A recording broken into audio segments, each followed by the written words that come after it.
Hey, so I was online shopping the other day, right? Yeah. I was just looking for like a new laptop to edit my YouTube videos because my old one's getting kind of slow. Right. And I was just thinking to myself, like, do you think that my current laptop knows that I'm using it to look for its replacement? And do you think it like gets sad about that? No. No, Cody, that's illogical. It's an inanimate object. It has no idea what's going on. No, I know. I just, with all the talk about AI and stuff recently. No, that's ridiculous. The recent advancements in AI is due to breakthroughs in computing power thanks to companies like Nvidia and visionaries like Sam Altman. Your laptop's not alive. You don't know anything. That's not what Joe Rogan says is going on. You're just a stupid idiot. Oh, I'm a stupid idiot? What are you talking about? I'm you. What?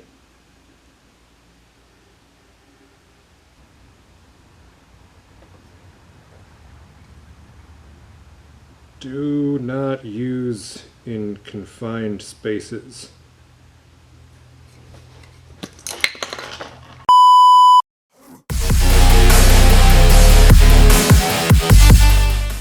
Alright, boys and girls, we scraped together a little bit of free time this afternoon. Let's continue working on the 2005 Ski-Doo Summit Adrenaline project. We got a little bit of welding to do, and then I think we can finally start putting it back together. Did get the new welder all set up and ready to go with the spool gun. I'll have a full video coming out on that just by itself. I usually like to try and do a review video every time I get some sort of significant tool and add it to the arsenal here in the shop. And if you've watched the previous videos and you remember what this looked like, you can see that it does a halfway decent job of welding aluminum. And somebody who actually knows what they're doing could have probably done a better job, but I think for our purposes, this is going to work just fine. I also ended up having to weld up quite a few rivet holes here on the PTO side because despite my best efforts, they just weren't lining up with the steel bracket that goes here. And then same thing with the mount holes for that in the bottom of the bulkhead or the belly pan here. Just decided to go ahead and weld those up and we'll re-drill them, make sure they align nice and tight with the engine mount bracket. And same thing along the front of the belly pan here, just everything that didn't line up just got welded up and we'll just re-drill it when the time comes. I think that's just the best way to go about this at the moment.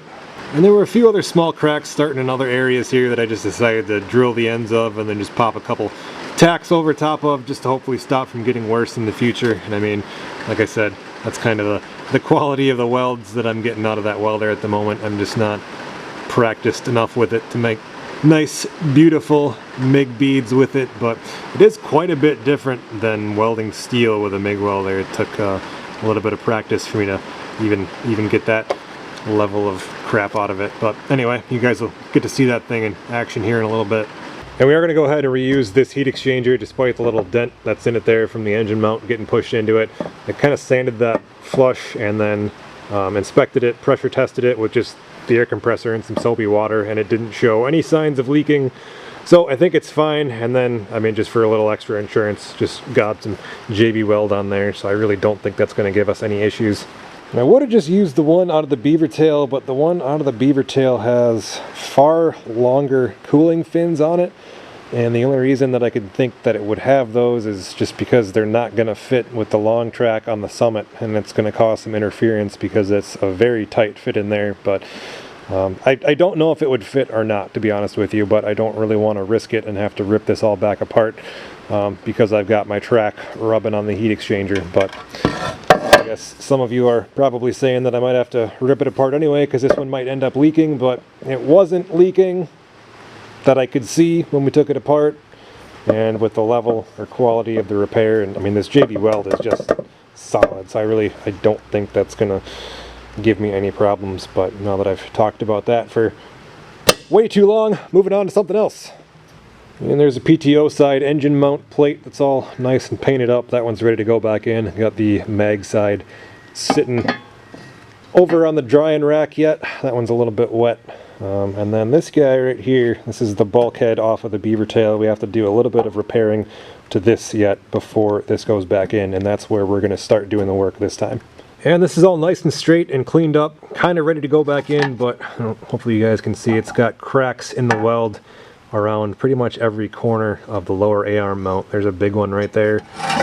There's another little one started right here, and then same thing up here. That's a good sized crack started right there. So I think we're just gonna grind those out, open them up, and then re-weld everything, and probably just try and even full weld this. We might as well. We have the ability, why not do it? Or I should say we have the tools to do it. We'll find out if I possess the ability to do this without burning holes in it and warping it all to hell. So let's get started on that. Alright, so this is cleaned up I think about as well as I'm going to get it. Ground off the cracked parts, opened up the old welds a little bit just to try and get more surface area, give the new welds something to grab onto. Except for down here I didn't grind out the old welds too much. I just thought, because this is a little bit thinner down here, just leave as much old material there as I can to hopefully prevent it from warping, because man, I can't stress it enough, I just need more practice welding with a spool gun on aluminum. But I don't know, only way to practice is by doing it, I guess. I mean, I should be practicing on scrap aluminum, but there's only so much of that to go around. So let's see what kind of damage we can do.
Alright, well here's how that turned out.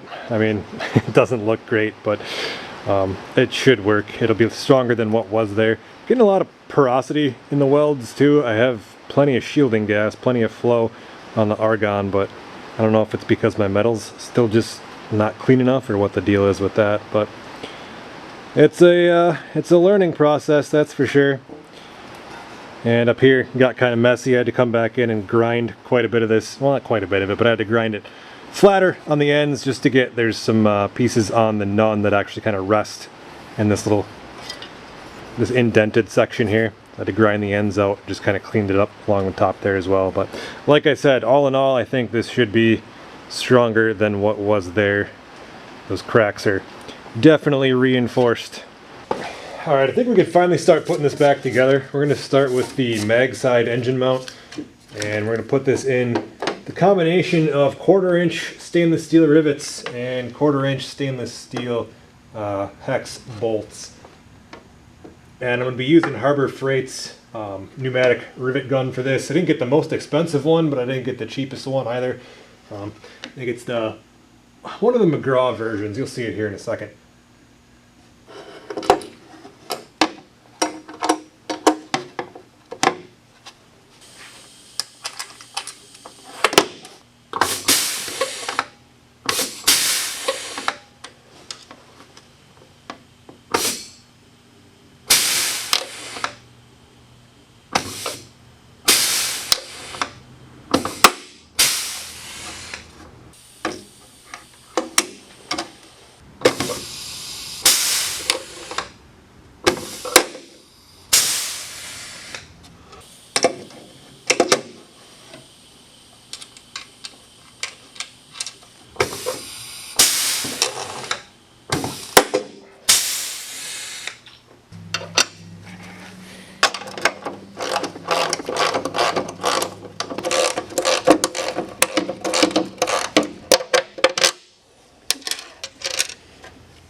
That went okay for the most part, but I think I'm going to redo this top rivet. I'm just not quite happy with the way that that's set.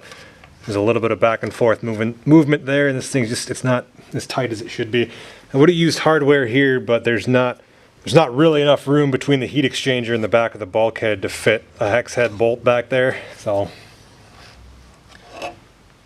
grab the cutoff wheel real quick and cut that out, try it again.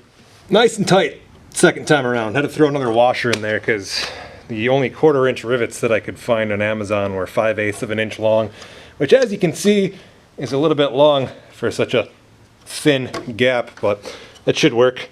All right, now I think we'll move on to the clutch side engine plate and the first piece of brace. Now, like I said, I had to weld quite a few of these holes closed because they just weren't lining up. So we'll start with the ones here that I still have to work with, and then we'll just start drilling new ones from there. Hopefully that'll work out. I don't think, man, it's hard to hard to make sure that I'm gonna stop here for a second and think, make sure I'm doing this in the correct order. I don't have to drill out any of these new rivets. Heat exchanger can go in pretty much at any time now, and the rest of this shouldn't really have any effect on that. So let's give her a shot.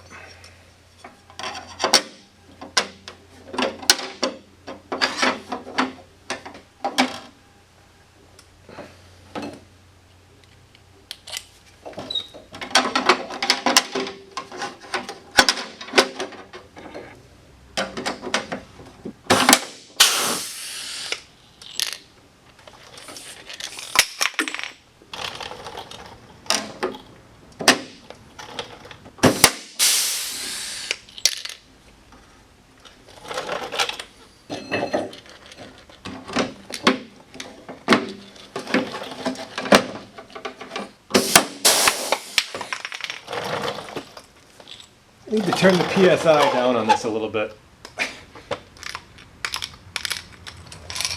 Just because it's rated for 120, I suppose, doesn't mean it has to be at 120.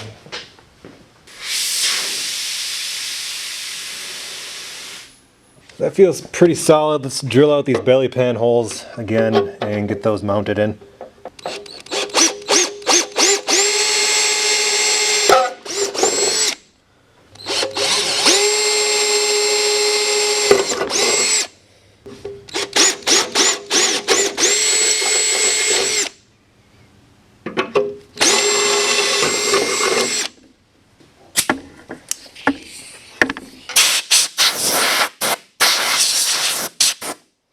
As I'm putting these bolts in on the belly pan too, I'm doing it from the back to the front and tightening them up as I go. And my thought process behind that is that it's kind of just, because this belly pan still isn't perfectly straight, it's kind of helping to flatten it out from the back to the front as we go along then. There, now that that's nice and tight back here, we can drill out that last one. It's definitely helping everything line up anyway. I think if I would have drilled all 3 of those at the same time and then went and tried to put the bolts in, I wouldn't be surprised if by the time I got to this front hole it was off by a solid millimeter or 2.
I'm happy with the way this is coming together. Let's flip it over and put the heat exchanger on, and then we'll drill out the rest of those holes in the front section of the bulkhead and finish bolting that up.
We should be safe to go ahead and finish out the installation of the clutch side brace. Hopefully we're not forgetting anything, but I can't think of anything else.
That seems really freaking solid, boys and girls, and that's just the first piece. I don't know if I showed it or not either, but when this was flipped over, I did put new lower straps on for the side panels. You probably don't have to rivet them from the inside, but they were riveted from the inside from the factory, so I figured while I have the track out, might as well do it that way.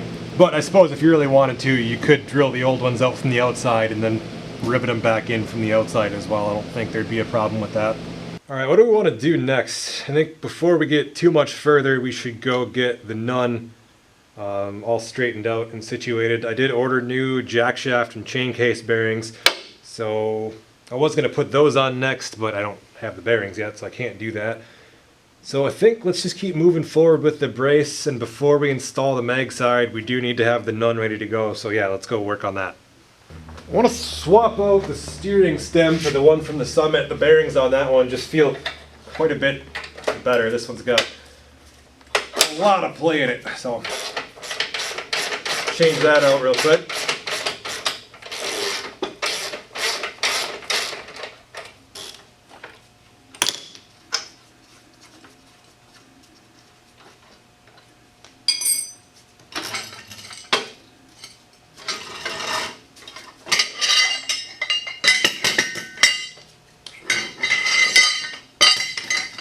Wow, there is really nothing in there for bearings. It's just a plastic block. I thought those would have more in there as far as bearings go, but I guess not.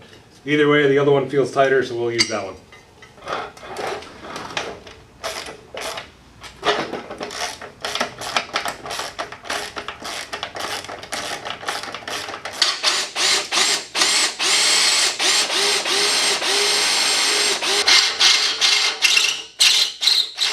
That piece that I just took off the front there, it's got a nice little wrinkle in it here, so let's go try and flatten that out.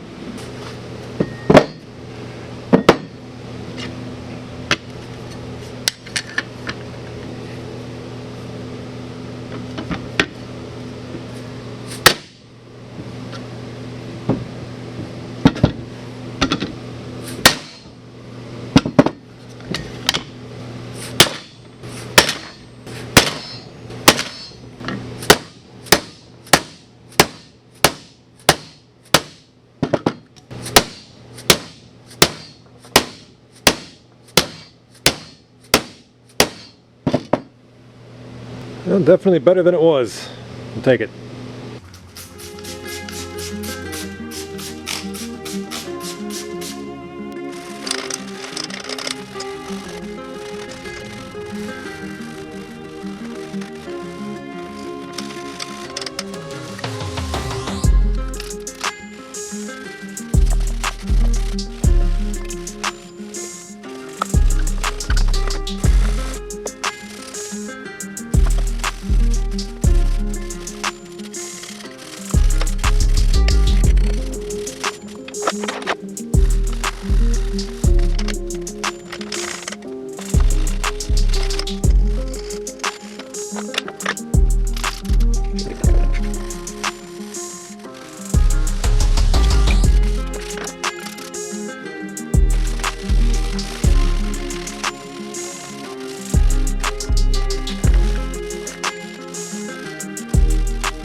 Alright, let's finish cleaning this up and then we'll look at welding up the cracks. Here's what we're looking at for cracks. We got that guy right there, that's probably the biggest one. Got a small one right here in this corner, and then same on the opposite side. This one's really hard to see, it's super small, but there is a tiny one right there. And then these other two on the front that we kind of talked about already.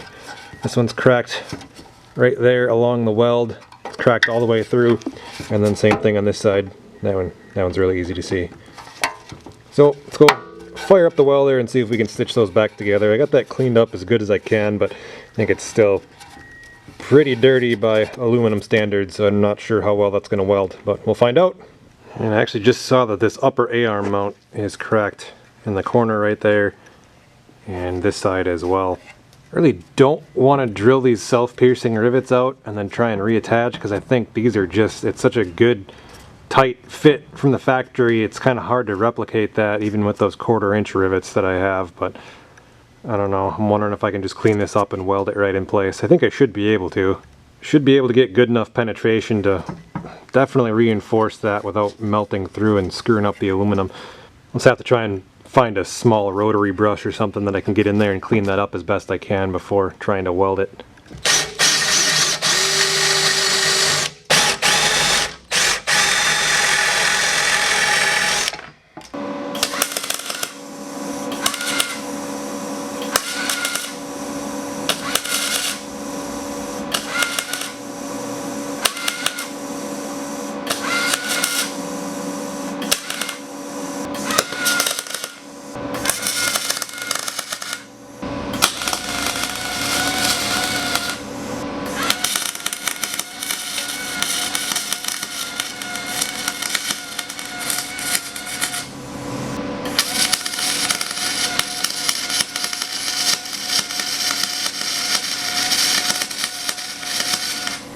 Okay, those welds all turned out okay for the most part. These two in the front here are absolutely atrocious, so we're not going to look at those, but no more cracks anyway. This one turned out real good. That's all stitched together and ground flush.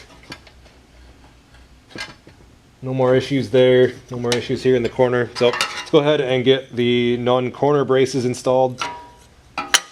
These holes are not pre-drilled, so on the exhaust side here you want to make sure that there's enough room for the inner exhaust brace to be installed if you're putting that one on as well. So it looks like I'm going to line up the center hole. Looks like the center hole on both of them I'm going to line up with this there's a little notch in the nut itself right here, so we'll just line up the center hole with that. Keep it even on both sides. And then to start, I just want to mark one hole, and we'll drill that one and get one rivet started, then drill and set the rest of the rivets.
Okay, with that, I think we are ready to put the steering components back in, get the boots lined back up, and then rivet those back in place.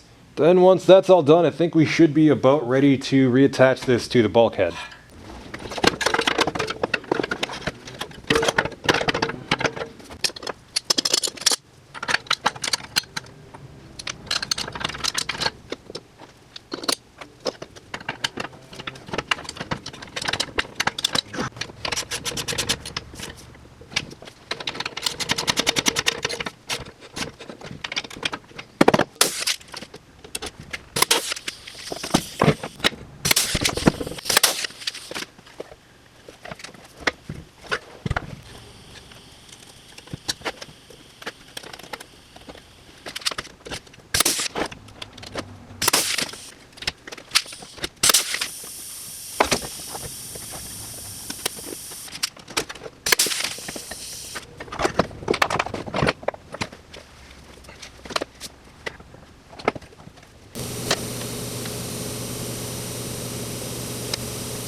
I'll just notice this bracket's cracked right here. Might go try and steal another one off of that other nun if that's in any better condition.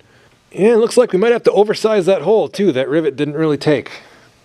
Well, I went to go steal these brackets off the other nun and found out that the newer 05 nun had this additional factory bracing riveted in there, so I ended up spending another hour drilling out another 20 self-piercing rivets, but figured if it's there, it's worth taking it and then adding it to the new one. Extra support is extra support, so figured what the hell, we might as well take the time to take it and use it. So, let's figure out what we have to do to install these. I think they should go roughly about like that. One on each side. And these we're going to install with bolts, I think.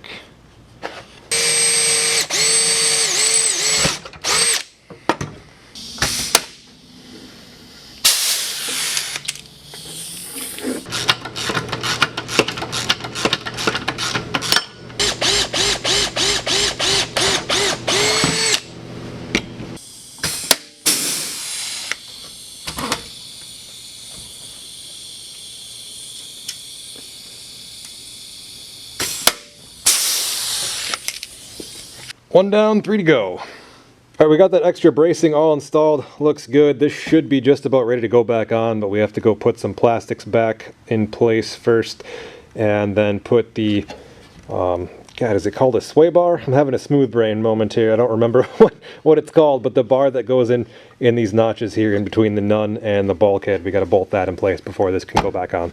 All right, so what we're going to do here might come back to bite me in the ass in a little while, but we'll find out. I'm going to use the sway bar originally off of the Summit, which is narrower than the one that came off of the beaver tail, but I'm also going to use the A-arms off of the beaver tail. I don't know, I can go take a look. I don't know if, see, I thought the A-arms off the Summit were going to be shorter as well, because overall the Summit has a narrower ski stance. But even if that's the case, the blocks that the sway bar go into on the A-arm move back and forth, so I don't think it's going to be a big deal, but it might throw off the geometry of the suspension. I'm not 100% sure yet, but we'll find out.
We're going to get the exhaust side brace started here before we try and attach the nun, because you kind of have to do both at the same time. The exhaust side is like a three-piece, I don't know, three-piece system, if you want to call it that. There's 2 outer braces and 1 inner brace. And it looks like, as far as I can tell, the most sensible thing to do at the moment would be to empty the cap on the rivet gun.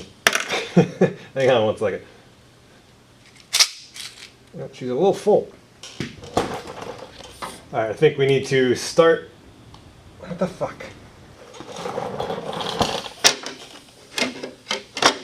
I think we'll start the inner outer piece first, and then that way it's braced and we can start drilling the rest of our holes.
Okay, I think I'm ready to set the nut in place now.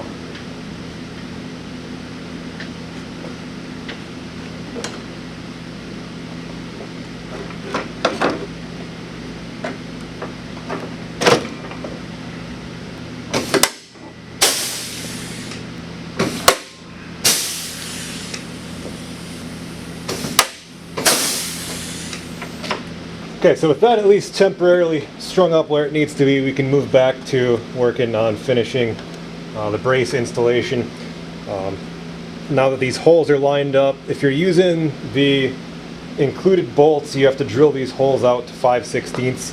If you're using like rivets like they use from the factory, then you just leave them alone. But you drill out the outer brace, the inner outer brace, and the nut itself, and then the inner exhaust brace doesn't get drilled. They want you to thread the bolts through that and just kind of have the bolts act like a tap through that last piece of aluminum to draw everything together and cut their own threads. So that's what we're going to do.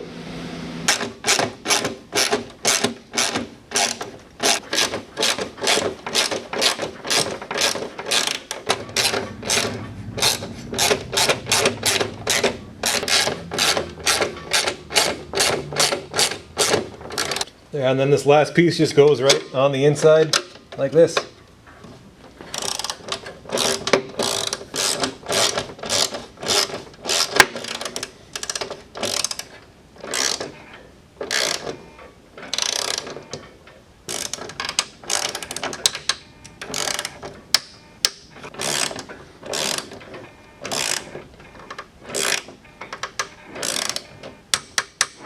Okay, now we have 8 rivets left to attach the upper part of the inner brace to the nut itself.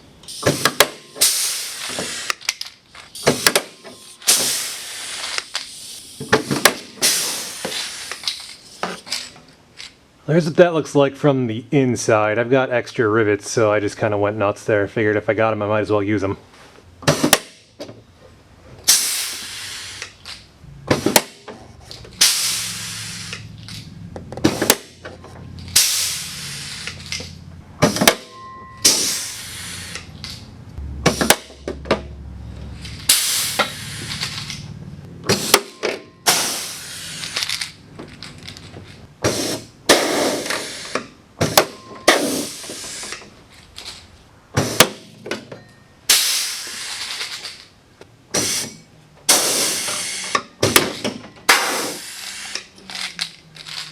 Alright guys, I just threw the steering column back in here, put a fresh coat of grease on the, I guess I'll call them bearing blocks, just little plastic keepers that hold everything in place. But this feels nice and solid. There's no play in it whatsoever, up or down or side to side. The other one was pretty well worn out, so I'm glad we saw that and decided to go with this one. But anyway, there is the last piece of the brace kit. It's the steering stem brace. It goes on the bottom side or bulkhead side of the bottom of the steering stem, and then it will bolt to the front of the bulkhead right there. There's already a hole drilled right there. That's for, I believe, the voltage regulator or rectifier, whatever you want to call it, the bracket that goes there. So I don't have this bolted in place yet, and then you do have to drill a hole on this side. But I don't have that bracket all washed up and cleaned, so I don't want to stick it back in there yet. But just wanted to show you that because this is probably where I'm going to end this video. I'm very quickly running out of time. As always, this stuff just takes exponentially longer than I think it's going to, but that's just the way it goes, especially if you're trying to make sure you're doing everything right the first time. And there were quite a few spots in this video where I had to go back and do things again because I wasn't paying attention, but we'll see how many of those make it into the video. So there's a good shot of the clutch side brace, the outer exhaust side brace, the inner exhaust side brace, and I guess you can see one of the corner nun braces there too, as well as the steering brace. Just want to give you a good view of everything that we got accomplished in this video. And then like I said, these guys in the corners on the bottom of the nun, those were on the 05 nun from this machine, but the 03 MXZ nun did not have those on there, so I don't know if that's something that they only put on the summits or the mountain sleds, or if they kind of figured out, you know, a couple years down the line, hey, we should reinforce these things, and they started doing that on all machines. I'm not sure. Either way, I took the extra time to pull them off and put them on the none that we decided to use, and I'm glad we did that, even though it took about an extra hour and a half, 2 hours. Alright guys, she is starting to look like a sled again. I think there's probably only going to be 1 or 2 videos left in the series. I want to go through the rear suspension, maybe put new Hyfax in there, bushings, grease, just give it a good once over. Maybe we'll make that its own video, or we'll just include it in the next one, make it an extra long video, and then get this thing completely back together and fire it up, or at least hopefully fire it up. I guess, yeah, I don't know if this thing is going to run or not. I'm sure, as always, it'll take longer than I think it will, so maybe we'll have to spread it out over at least 2, if not 3 more videos, but we'll just keep chipping away at it, and, well, by this time next year, hopefully we'll be riding it. But that is about all the time that I have for doing fun stuff this weekend. Gotta head in the house and do some homework. So thank you guys very much for watching. I greatly appreciate it, and we'll see you the next time we're working on this thing. Have a good one. Just kidding, not quite the end of the video yet. It's about a week later from the last thing that you guys just saw there. I decided to come back and redo a few things. When I got done, I just wasn't quite happy with the way that things turned out. Got to thinking about it, and there were a couple spots where I'd used pop rivets where I'm just like, I shouldn't have used pop rivets there because, well, they're pop rivets. But let's check out what I did. So on the mag side engine mount, I originally had a big 1/4-inch pop rivet up here, and I just wasn't happy with that. I didn't think it was going to hold well. It did. I mean, it was kind of a bitch to get out, so maybe it would have been fine. I did leave these 2 down there because they do seem pretty heavy duty, but I don't know, I think I just would have rather had a bolt there. So decided to drill that out and slap a bolt in there, and then same thing on the front here. I had some smaller 3/16, just regular old pop rivets, not even double drum rivets, because the double drums won't fit with the lower A-arm mount down there. So ended up ordering some grade 8 metric hardware. These are M5 bolts, and I went with Nylox, and I just Loctited. I mean, I Loctited like the shit out of everything in here now. If I ever have to take this apart again, it's going to be a bitch, but the goal is to not have to take it apart again, I guess.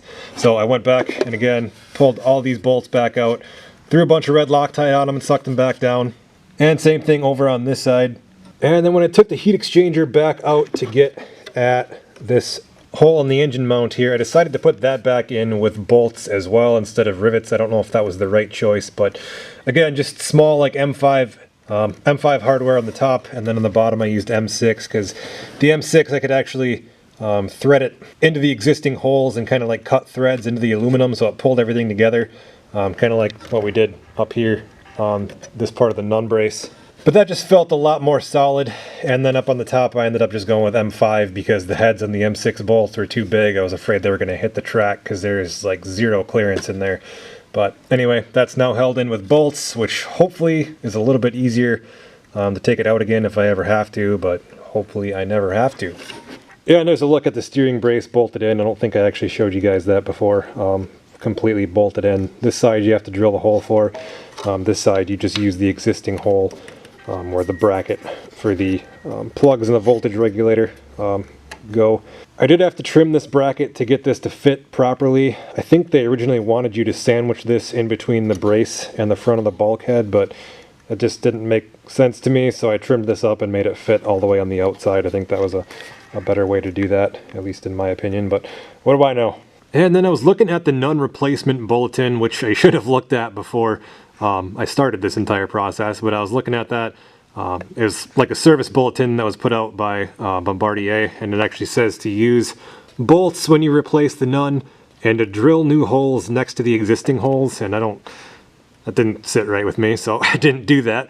I did end up drilling a couple more holes in different spots, but anyway, again, went with M6 bolts here because I could thread those into the existing holes, cut threads, and it just pulls everything together real nice, and then run a nut down on the back side, and that kind of holds everything together real well. And you super observant people are probably noticing this right about now, so we'll talk about that next, I guess. So the front plate of the bulkhead, this guy up here, is originally held to the rest of the frame with those self-piercing rivets that are just like made out of kryptonite or whatever they're made out of. But so I had just put these big 1/4-inch pop rivets in there, and again, after I did that, I was like, that's probably not the most structurally sound way to put that back together. So ended up drilling some new holes, and again ran just 1/4-inch stainless steel bolts, and then Loctited the hell out of them.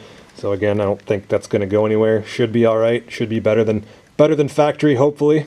But because I had already riveted these plastics in place, I was like, well, hell, I really don't want to drill out all those rivets again. So just took a small hole saw and just made little notches in them there to make sure that there was room for the heads of the bolts. And then did the same thing over here on this side, except there was room for 3 over here, so I went with 3 instead of 2. So, and you might notice this here too. I don't know why I just left the rivet in there. I felt like, well, I don't know whether rivets or bolts are correct, so why not use a mix of both, which is stupid, but that's what I did. I really don't think this is going to go anywhere though. I'm honestly thinking that if I hit anything, then none is going to rip right here again before this pulls off of there. It's just, it feels super solid now. And then you'll notice again along the bottom here where the front plate attaches to the belly pan. I did, what is it, 5 more. Put 5 more holes in that, which kind of starting to look like Swiss cheese down there, but I really felt that those double drum rivets are pretty solid. I don't think that would go anywhere, but again, just figured, what the hell, I'm in here, why not? So drilled 5 more holes and put bolts in there, so we have a combination of bolts and rivets.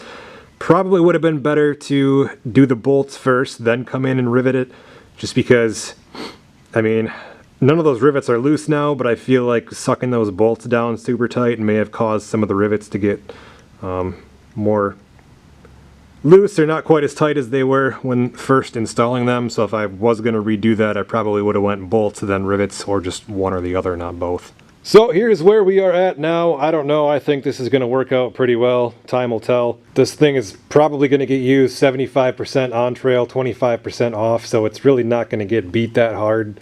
And despite everything that I'm questioning about this whole process and, you know, questioning what I did right and what I may have not done right, I still think this is going to be exponentially stronger than the stock configuration. So in the next video, we'll start putting it back together, and I think we'll probably just make that one video, even if it gets kind of long. We'll just go from where it's at right now, put everything back into it, and I guess get it rideable again. They're actually talking next week we're supposed to get potentially 8 inches of snow. It's not going to stick around very long, and they've actually closed, the trails are just closed for the season around here. They're not going to open them back up, but it'd still be fun to rip this thing around the yard if the opportunity presents itself. So right now I'm just swapping out the bearings and everything in the chain case and on the jack shaft. Just figure while it's apart we'll do new bearings on everything, but that'll all be in the next video. Alright guys, I think this one is done now. I'm cutting it off, nothing else to add. Should be good to go. I hope you enjoyed it, and we'll see you in the next one.